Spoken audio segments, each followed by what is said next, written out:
Should you play this? Evil Dead the Game. Evil Dead the Game is an asymmetrical horror title where players fight against the Kandarian Demon from the Evil Dead franchise. Survivors must find pieces of a map that will lead them to the Kandarian dagger and the lost pages of the Necronomicon. Players will then use these items to defeat the Dark Ones and protect the Necronomicon from being destroyed by the demon. Players can fight against other players, against an AI demon, with AI players against an AI demon, or in custom matches with friends. The game has multiple classes with different specials and skills that players can level up using a skill tree.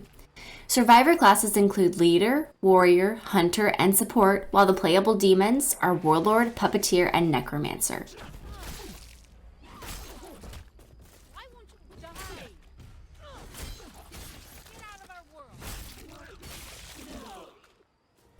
The fighting in this game is pretty smooth, but can be a bit clunky.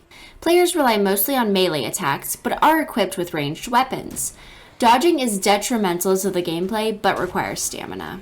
If you find yourself in the middle of taking a health potion and getting hit, chances are the effects will be cancelled.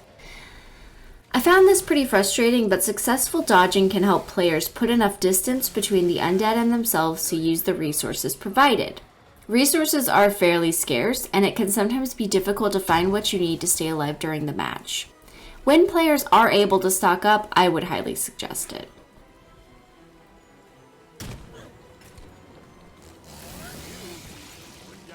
Amulets and Shemp's Cola are the player's shield and health respectively, but other important items include matches for lighting campfires or lanterns to reduce fear.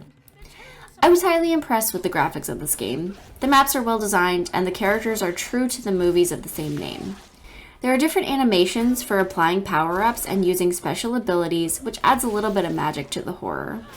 It is obvious that the levels were made with care and stick very true to the franchise. The level of detail is good even on medium settings for PC players.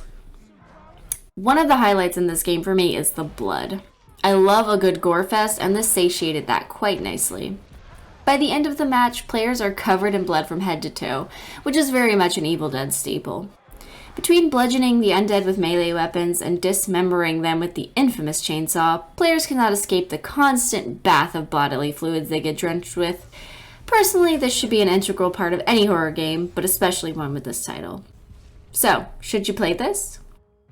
As far as story, if you want to beat a demon or be a demon, this game could be for you. For the gameplay, be prepared to button mash. Between dodging and melee attacks, there is a lot to staying alive. I mentioned graphics before. If I wasn't being chased by the undead, I would have loved to stop and take in the sights. Beware of the trees, though. And lastly, the gore the merrier. Love the gore, worth the hype. We give this game a score of 8.5 out of 10.